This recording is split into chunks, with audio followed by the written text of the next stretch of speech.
Rainbow Six Siege pulls me in opposite directions at the same time. On the one hand, the moment-to-moment gameplay experience is fantastic. Every second of the short rounds matter. Walls and floors won't protect you, and sound tactics win matches. But, like other 2015 multiplayer-focused shooters such as Evolve and Star Wars Battlefront, there's not a lot of there. My time with Siege leaves me feeling like this Rainbow Six revival is a skeleton with not a lot of meat on its bones.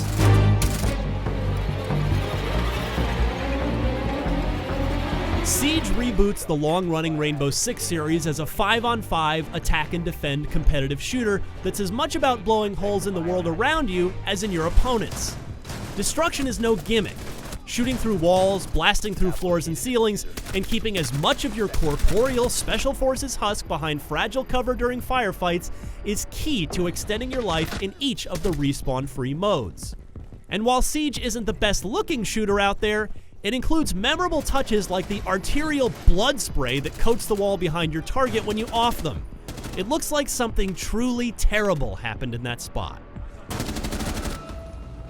Playing defense is a strategic rush because you know the attackers could burst through a wall at any moment.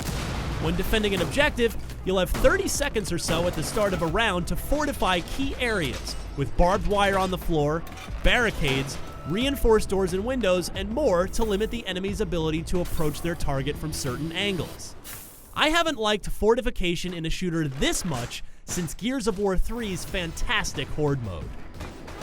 That offense versus defense focus is reflected in Siege's operators. 10 attackers and 10 defenders, each with unique skills. On offense, I'm rather partial to Sledge, who can instantly pound holes through walls and floors, and Thermite, who can laser cut his way through reinforced doors or windows. On defense, I love Pulse, who can detect nearby heartbeats through any surface. On the other side of that spectrum, I couldn't find a use for the Stimpak gun-toting Doc, as very few firefights ended with wounded teammates. Guns tend to be so lethal you're either dead or alive, with nothing in between.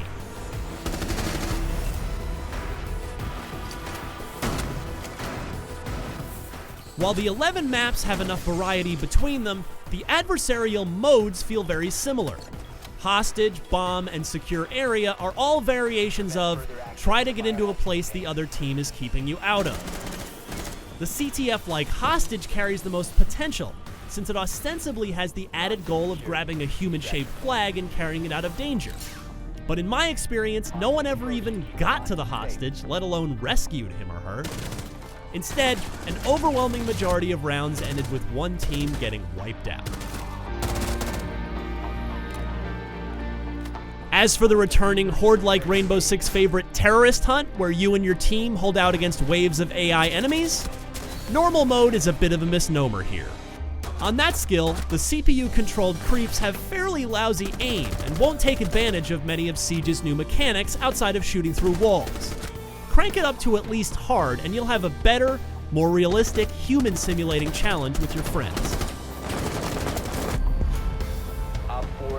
Finally, there are situations. 10 single-player training missions that spotlight half of the included operators. They serve as decent tutorials for multiplayer proper, but because you don't have AI teammates at your side, they teach you very little about the tactics and choices you'll have at your disposal when other people get involved.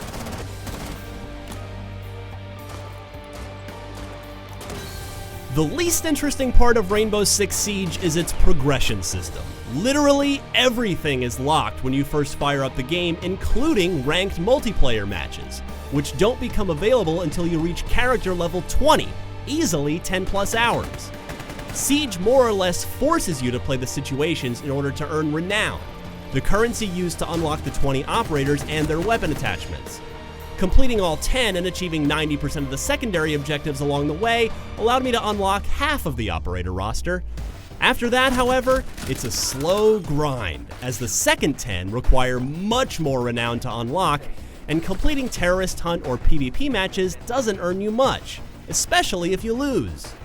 And that doesn't even take into account the additional renown you'll need in order to unlock vital attachments like scopes and recoil suppressors. It's almost as if the game wants you to spend real-world cash on renowned point bundles in order to speed up the process. Despite the barbed wire and reinforced walls that Rainbow Six Siege makes you walk through in order to get to the meat of the gameplay, I can't stop thinking about how much fun that gameplay is. I've already made new online friends with like-minded players who embrace Siege's team-centric mechanics.